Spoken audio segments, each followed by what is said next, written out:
All right, well, thank you very much for joining us, Professor Carolyn Rouse from Princeton University, and you've shared a delightful article with us, delightful, but also, very important and difficult in some ways. It's about necropolitics versus biopolitics, spatialization, white privilege, and visibility during a pandemic. And some of the juxtapositions you make here are just remarkable. You have, white protesters in the street saying, "Don't cancel my golf season," alongside children with signs saying, "Please don't kill us. We demand haircuts," alongside "We can't breathe." And I was wondering if just in starting, you might open up some of the theoretical issues and talk, you engage with Foucault, and you talk broadly about the distinction between the biopolitical apparatus as it functions at the state level, but also individuals who are basically making decisions, whether or not they're inside of the state or outside of the state. They're making their racisms and political sensibilities known. So could you just tell us a little bit more about your thoughts on biopolitics and racism in the context of what emerged last year? So I'm looking at the younger scholars and thinking, what are they making of our discipline, anthropology, right now? So when I came into the discipline, Foucault had, as a graduate student, Foucault was quite big, right? And he was being deployed to make sense of everything, from what happens in a hospital to what's happening with respect to the state and what the state is doing. And it was a kind of I felt like there were a lot of facile uses of biopolitics and biopower, because here I was working with African Americans who were desperate for healthcare, who were desperate for education. And, then I'm with these wealthy people who are talking about, scholars and students who are sort of using Foucault to make cases about, everything's about state surveillance and state oppression. And it felt a little like that there, I couldn't really articulate it, because there's a politics of citations. As young scholars, you have to understand, the politics. And there were certain discourses that just weren't, you weren't allowed to, I think at that time, speak in a way that challenged. I'm not challenging Foucault, because all of this he's right, but it's not everything. It doesn't encompass everything in terms of how we can think about how we operate with one another. And I'm very much a pragmatist. I just don't think that there's any kind of ideal society. There's no utopia. We butt up against real, just people have their limits, human nature, everything, they're just limits. So as an anthropologist, I'm not looking for an ideal, I'm looking for a better. I'm looking for people who are aspiring to something better. So I kind of quietly would say these things about Foucault's, or the use of biopolitics and biopower, how it doesn't work for me when I'm talking about African Americans. But I didn't say it very loudly, because it just wasn't the time. And now, as you see, people are like, "Oh, we need to, decolonize our citations and, and our discipline." I'm like, "Oh, I guess it is an opportunity for me to say something that I've been thinking for a long time." And so this, my daughter was showing me these images from TikTok or whatever, and immediately I said, "That's it, right? It's the paper." So. These thoughts have been in my head for a long time, because the government, what is the government? The government is both us and not us, right? We are helping to construct it, we shape it, we reshape it, we give it power, and then it uses the power we give them to control us, but we then can speak back to it. I mean, James Scott's work on the state has been really interesting to me, although I'm not aligned with his more, the anarchy approach, but kind of thinking about the everydayness of forms of resistance, and the idea that you can't, these revolutions that try to radically change the state often end up with people reproducing kind of with the power vacuum. Who falls in and fills that vacuum are often people who want to take control. So I'm much more of the kind of let's see how we tinker with the state. And so, for instance, John Jackson Marlon Frederick and I wrote this book, Televised Redemption, in which we talk about how were it not for African Americans using the state, using the Constitution, using religious texts, we wouldn't be the country we are.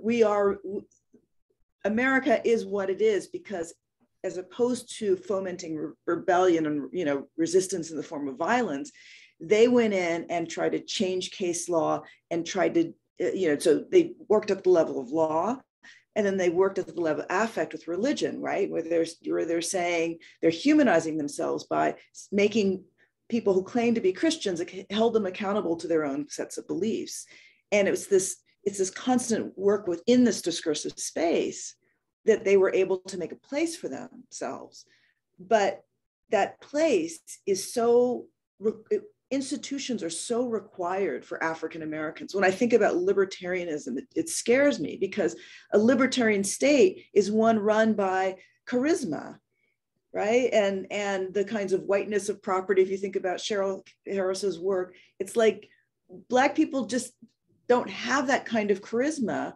They don't have that wealth sitting there. They need institutions. We African Americans need something to be able to fight against. That whoever has decided what their mission statement is, we'll work with that mission statement. We'll find our way in, right? We'll find our way in with DEI, or we'll find our way with whatever it is. We need to find our way in, but you have to tell us the rules because we operate within the rules. And so that's the way that African Americans or Black people, I don't know. I have an article coming out about that. I don't know. What do we call Black people now? But anyway, Negroes, whatever. That's the way that race, I think, in improvements in race politics, access to resources has been through institutions. And so the modern state, the biopolitical state, a state that says, okay, we'll provide you with a birth certificate to serve it, we'll follow you, we will give you health care, public health, we will educate you, we will try to make sure that food distribution networks go in your direction, we might recruit you for the military, and we will imprison you if we think you're doing badly, or if we think that it's more to our benefit that we imprison you, right? So there's terrible things that happen too in the name of biopolitics. But we're just trying to get to the point of like people see us as human enough to be a biopolitical subject. Necropolitics is different, right? Necropolitics is like a political rationale for killing people. And that's what African Americans have been fighting about or fighting against, right? Arbitrary political calculus around killing, where you don't have the Sally Falkmore's notion of institutions, right? There are no rules and responsibilities that are written, there are no procedures, nothing. It's just, right? It's a rationalization that can come through a charismatic, set of discourses, or discourses created by a charismatic figure. So you have there's no way to negotiate. There's no way to mitigate. It's just, you're just an object. So that's what that paper is sort of hinting at. And I'm now getting into your multi-species and the sort of the ethnography and the environment. And so this has been useful for me when I think about the declining white life expectancies and their sources, because there are a lot of economists who want to claim, or people who are sort of political economists who want to situate declining white life expectancies in this sort of like almost a rational action theory, the idea that somehow they know that they're not going to make as much money as their parents. They're not going to live as well. They're not going to, right? Life isn't going to be as good. And so there's a kind of almost a rational decision to smoke and drink yourself to death, or, and I just don't see that. In fact, a lot of my white interlocutors are environmentalists, which is interesting. And anthropologists have always sort of pushed against the idea that people are rational actors in the way that utilitarian theorists like to perceive them. And so I'm, I've been working in this space, and I hope to do a lot more as COVID dies down a bit. Trying to make the case for another way of looking at it epistemologically, right? Which is, there's affect behind this. And then there's also epistemologies behind it. And what are those epistemologies? And I really have come to this idea of a kind of a Malthusian eugenics around it. I don't think it's a coincidence that my first day in the field, I'm interviewing a homeless guy, and his solution for fixing all of society's problems is to kill all the drug dealers. And then I go to the church, and the men in the church say that their idea of fixing society is to kill all of the homeless. And then I meet with a guy with end-stage COPD in his 60s, who says the solution is to reduce the world's population to 30 million. And then my primary interlocutor says, no, I think what we need to do is ban pregnancy for 30 years. They're all, and one of them is a progressive, political progressive. They all have this kind of Malthusian scarcity, but also a eugenics approach, right? Things will be better when there's less of them, because it's a problem of scarcity that's driving these issues. And then on top of it, of course, there's a problem population that needs to be exterminated in order to fix our problems. And I also think of it in terms of kind of Bentham and utilitarianism, because they all think that the biggest problem is that, we haven't, they believe in natural law and an economy. The only way an economy works is if it's free. So the ideas of freedom are all tied to ideas of nature and freedom. And so they see a state as something that is our current state post 1965 was a state that wound up tying itself in knots by redistributing things to brown and black people. And it's because of that shifting of resources to brown and black people that this is another reason why everything has gone berserk, and why they, they grew up our upper middle class and middle class, but now have fallen down the economic ladder. And it's because we need to get rid of the government, and then these natural systems will take hold. And of course, they envision that they will rise, right? Like cream rising, they will rise to the top once these artifices, are gotten rid of. So I'll use an example of a story from an interview of a man who worked for Kmart, and Kmart has this sweet deal where they underpay their workers. So in California, all of them are on Medi-Cal. So the other taxpayers are paying for these Kmart employees while the managers take all of the money.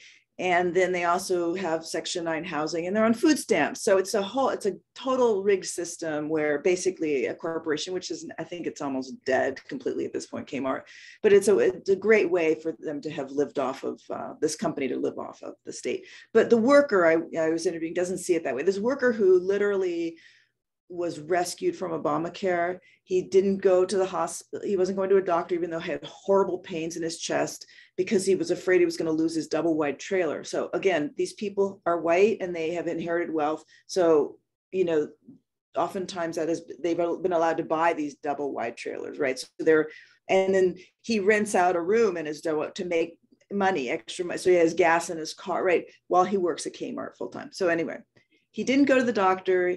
He finally decides, I'm going to die if I don't go. I'll lose my house because that's what happened before Obamacare. I'm just going to go. So he goes, and it turns out that I was like, if you hadn't come in the next 48 hours, you would be dead. And he has, and he hates Obamacare when I'm interviewing him.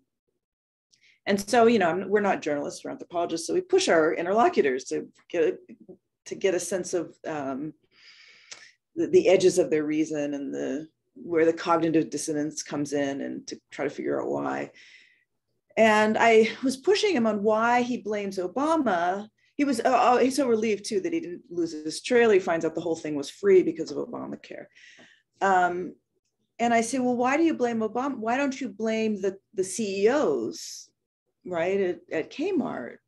They're the ones who aren't paying you well enough, and they cut your hours so they wouldn't have to cut your hours to under 30 so they wouldn't have to pay for your insurance. It's all just a horrible scheme. And he's like, oh, no. I mean, it's all about shareholder value.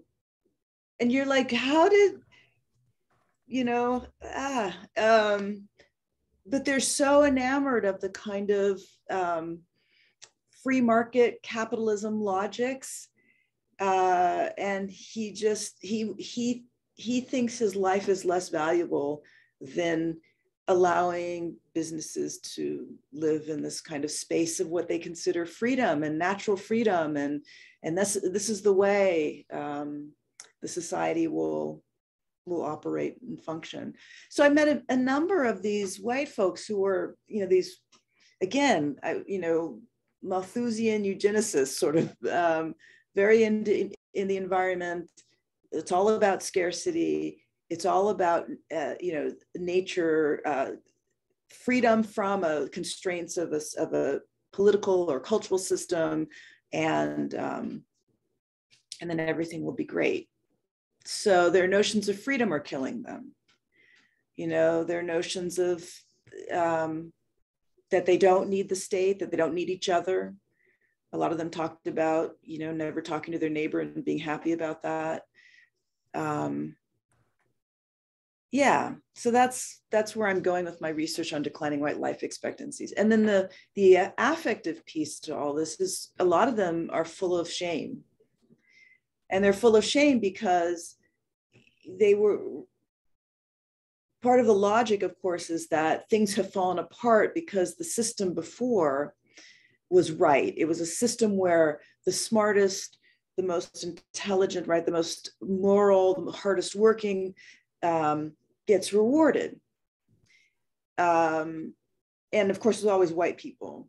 And they know at one level that they aren't that thing. They aren't the smartest, most moral. And a lot of them come from homes where there was substance abuse, other kinds of abuse. And so their kind of nostalgia for this past where, the cream rises to the top, they actually know that they're not the cream. And so they're in some way okay with letting themselves go. Like, we're waste. They recognize themselves as waste in the same way that in some ways they recognize, or they think about these other people as waste. So, why take care of yourself? Why follow anybody's rules? You live by your own rules. There are people who still want the state of Jefferson in this independent kind of libertarian state, California, to form a state where they would be economically completely radically disadvantaged. And there would be no health care. There'd be just basically nothing. So it's that kind of resistance to the biopolitical state that I think, I've seen it from both progressives and from liberals. And I've also seen this kind of, concerns with scarcity, constant concerns with scarcity, and the idea that the way to make the world a better place is to get rid of unruly populations or however defined. So those are some of the things that I've been thinking about, maybe some of the ways in which they connect with some of the themes of your ongoing conversation in this group. Thanks so much, Carolyn. That's really rich. And as usual, if anyone has a question, feel free to unmute yourself, type it in the chat, or raise your hand.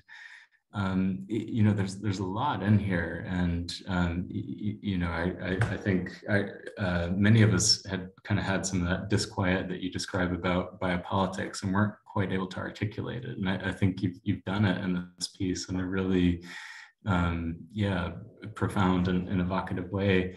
And at the same time, you're also showing, you know, this veil where the state is fostering the lives of some, the white lives, and the Black lives on the other side being disallowed. I was struck by your comment that, or your aside, your cheeky aside, that you're anti-biopolitics. For those of us who haven't been reading our Geertz lately, maybe if you could kind of go back to that original Geertz citation, and yeah, help us think with and against biopolitics. Also, I mean, this is a critical thing for multi-species studies. When I was at Princeton, I taught habeas viscus, which is really basically saying the same things as you, but in a much more difficult language. You know, part of what that book is doing, in addition to you know, going into the absence of a cogent theory of race in Foucault and Mbembe, is taking aim at some animal studies scholars, I think rightly, for in some instances comparing slaves to animals. That was a passage from a Carrie Wolf book.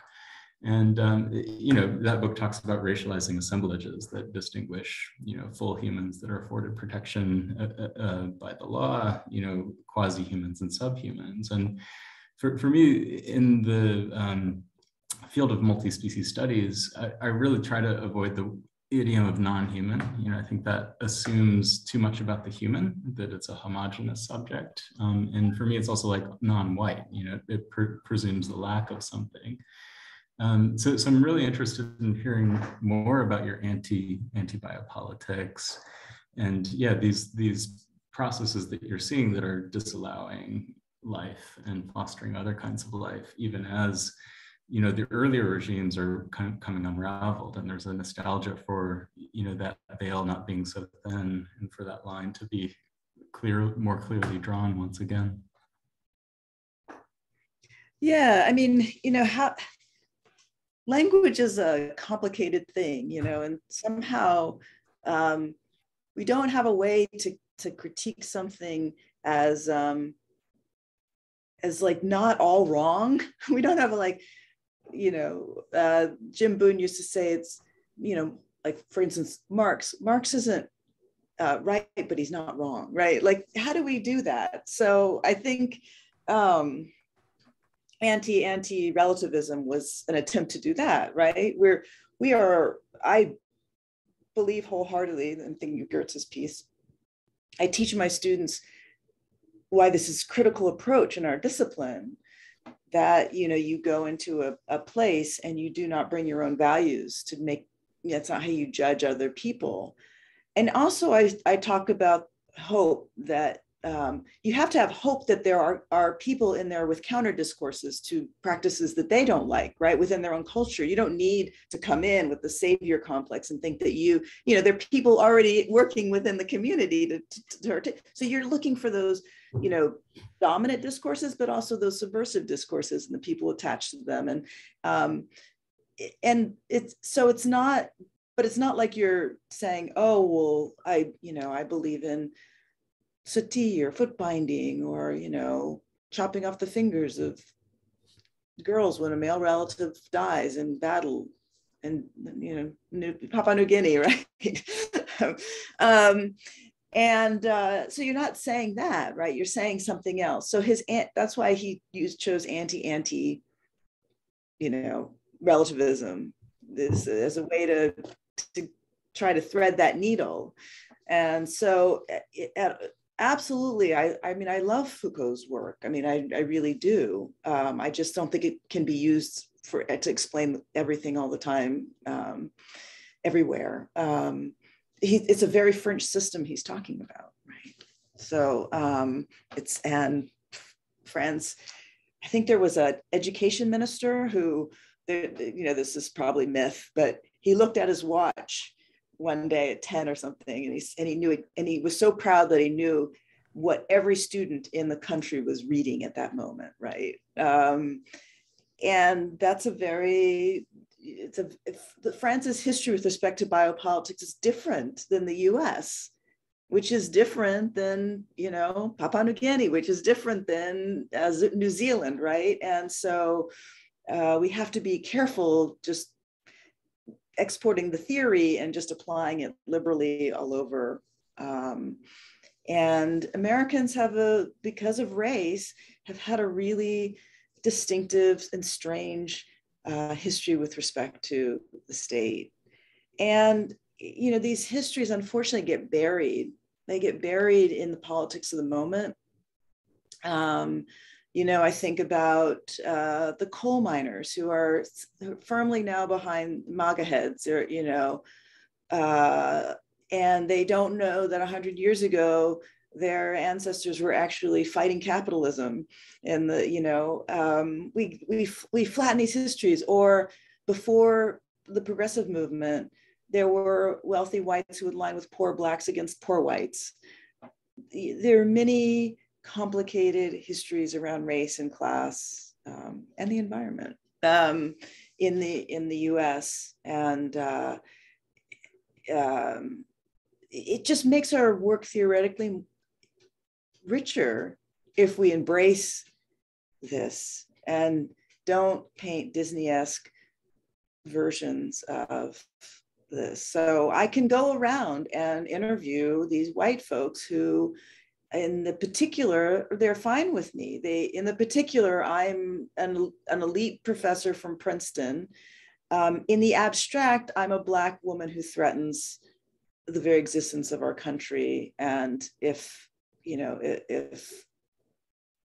let me say my son had a gun and somebody shot him, or no, I'm sorry, no, my son was running down the street in Georgia and somebody just shot him, that they might say, well, he was a real threat, So we live in this space where the particular with respect to race is one thing, and in the abstract, it's another. And how do we then, so how do we do whiteness studies in a way that honors the complexity of white experience, that is also has a really interesting history with respect to the environment and identities related to the environment. And I think, as somebody was asking me in our HMEI, High Meadows Environmental Institute, the other day, about how to communicate with these folks, because they'll vote in one way politically, and yet they're environmentalists. And I said, you've just got to be in an army of people out there in people's backyards, making sense of it in their backyards, because when it's particular to them, they get it. But again, when things are abstracted, it gets flattened and it becomes identity politics. So I'm not sure I answered your question, but yeah. Does anyone else want to jump in? I've got some. I'll go ahead, Abu. Jump in. Hi, Carolyn. How are you? Hey, Abu. How's it going?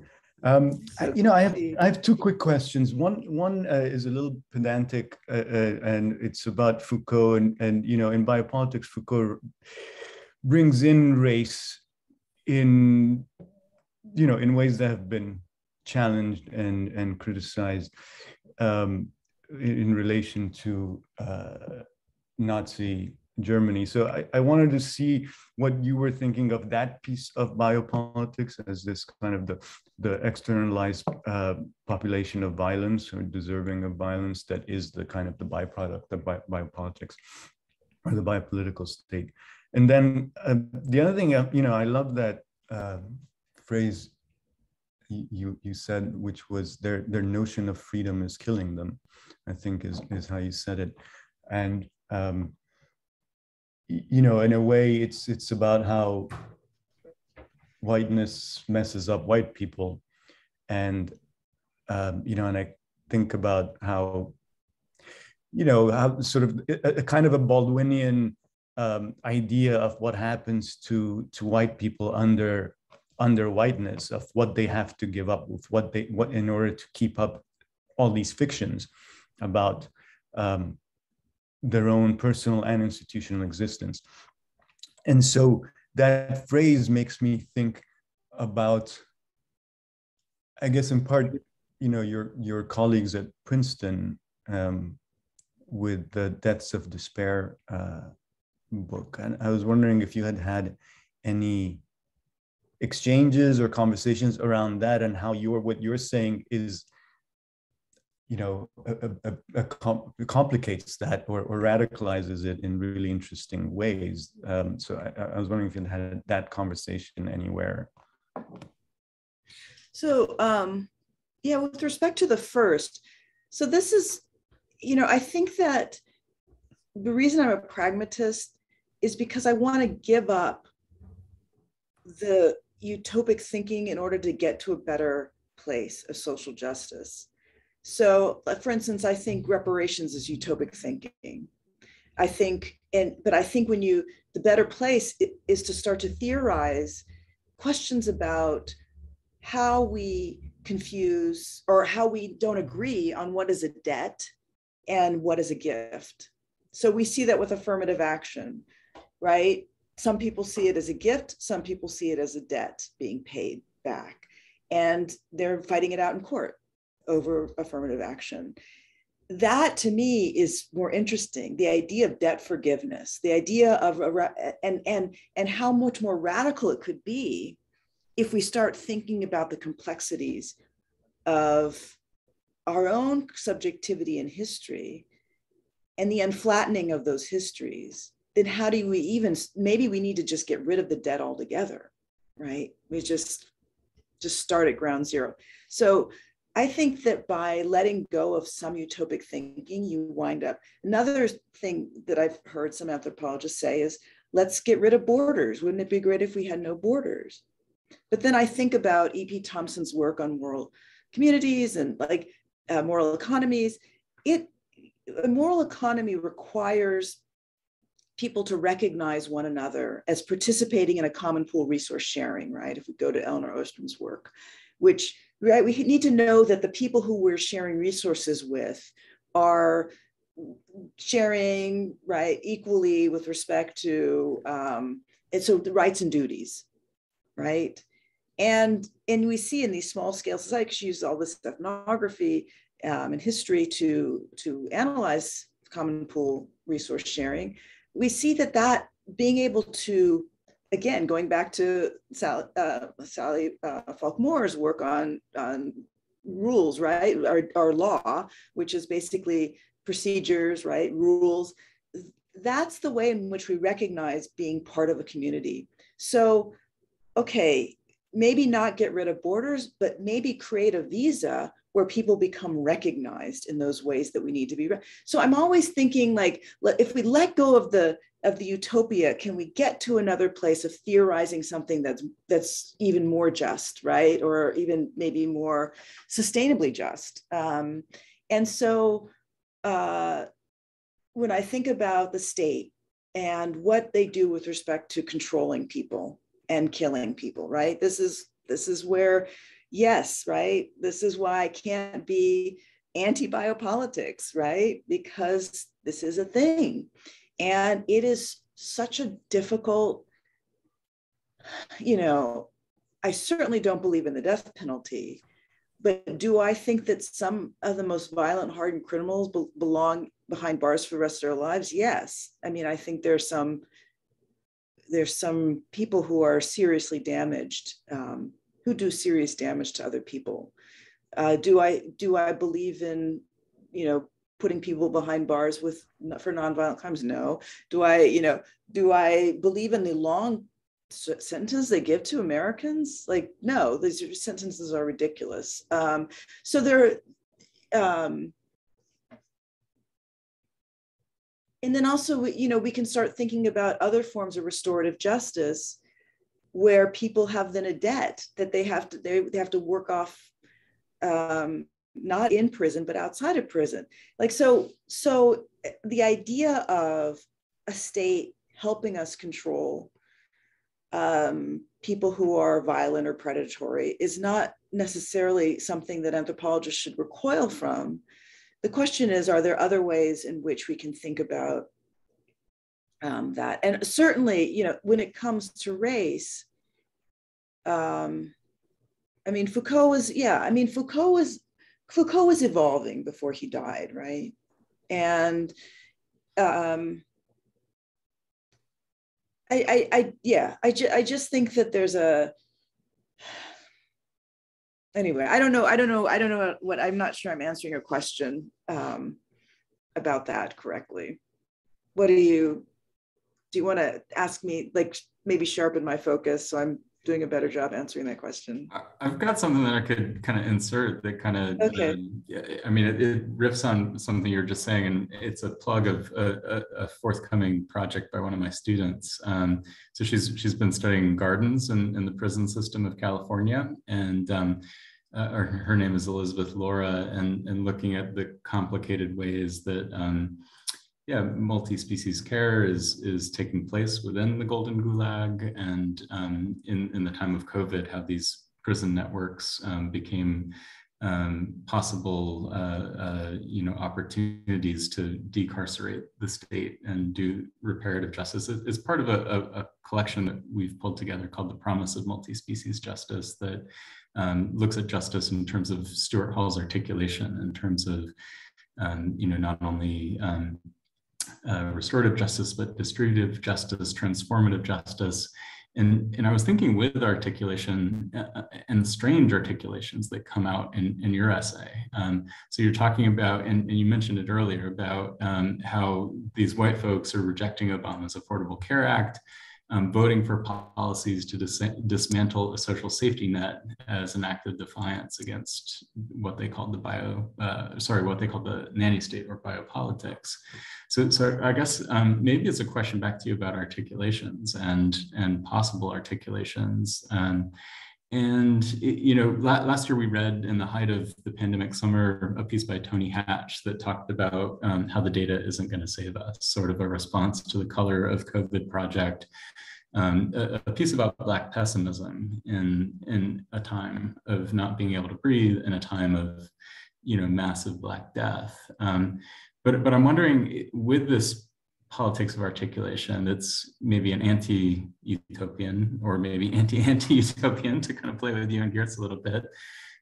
You mentioned hope earlier, which is another word that's been generative for me. So do you still are you kind of with Tony in the space of pessimism, or do you see hopeful politics of articulation emerging as we're reckoning with the color of COVID and everything that has happened since this pandemic started?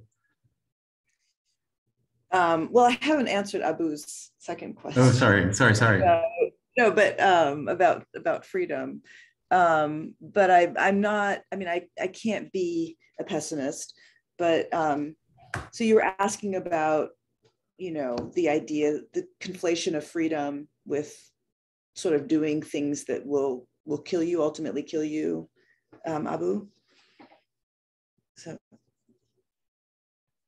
Yeah, and also just thinking about the way that this sort of rise in certain the drop in life expectancy and rise in certain kinds of deaths in white populations has taken up some attention, especially through that book, and become a kind of so I actually had done some field work where I made a film where I'm now working. I was working on this project for Pacific Health Institute, and we were following these community health workers, lay community health workers, and I had visited some Black woman who had worked with these Black youth who were homeless. And we went to the meeting, and the youth were talking about hopes for being, a mortician, mortuary science, wanting to feed their, just lots of hope. And then we went up to Susanville, which is near where I work and anyway. And I went to a similar type of meeting, and the young adults had nothing. There was just meth.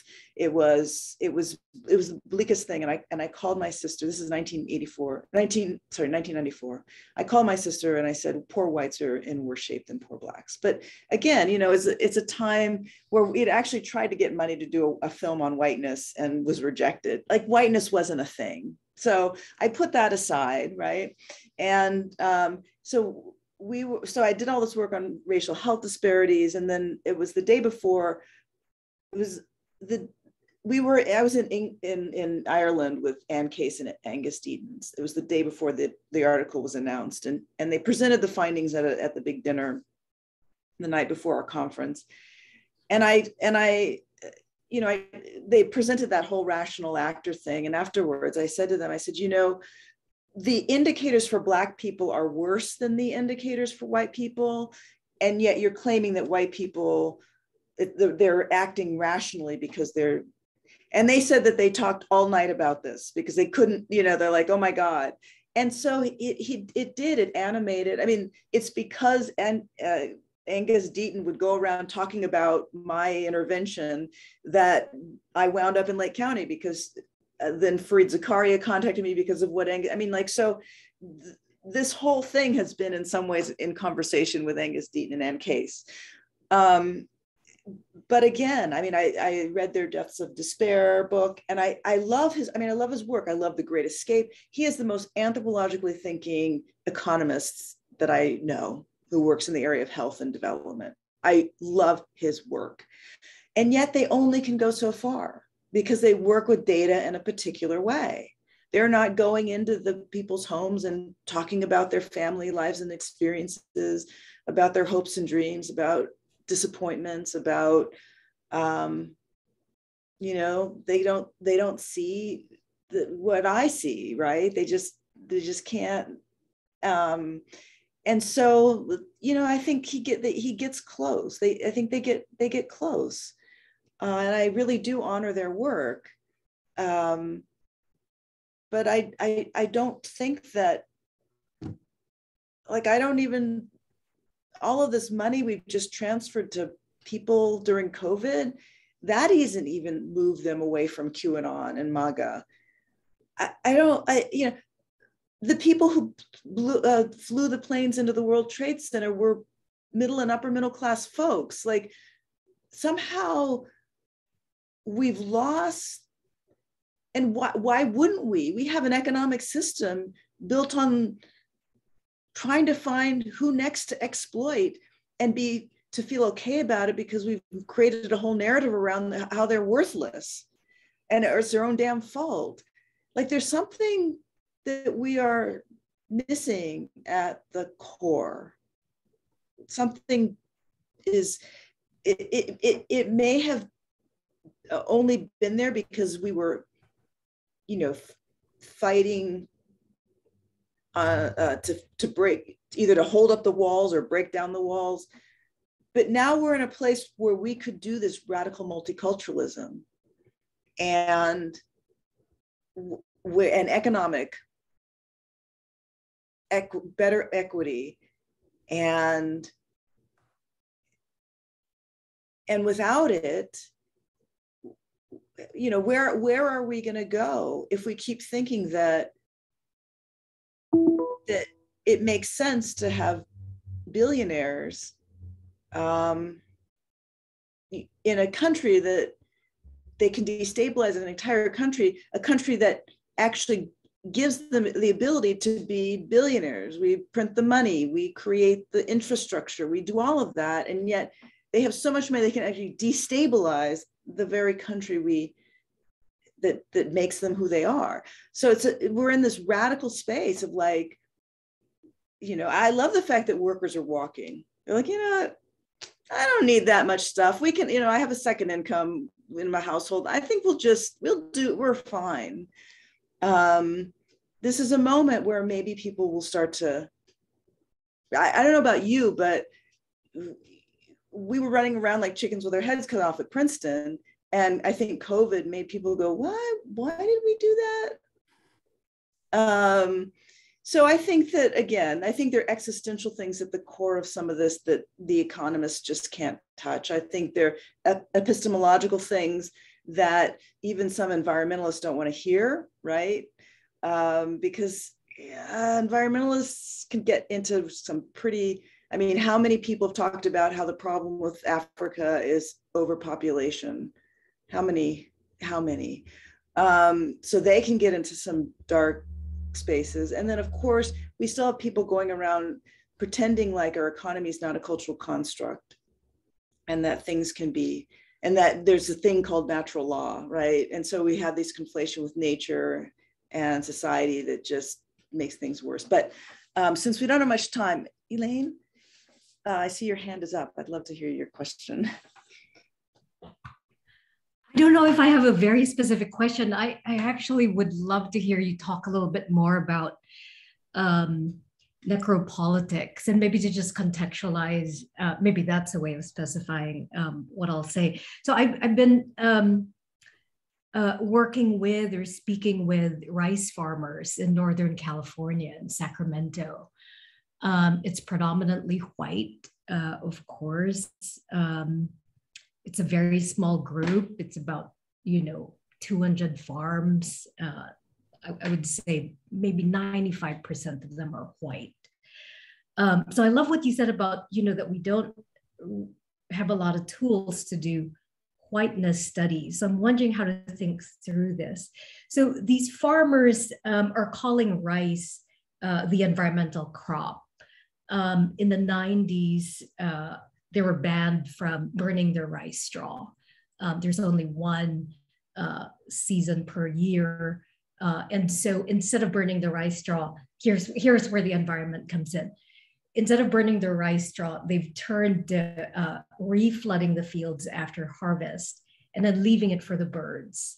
So they're calling rice the environmental crop because after harvest, bird migrations of the Pacific Flyway are now part of their kind of agricultural cycle.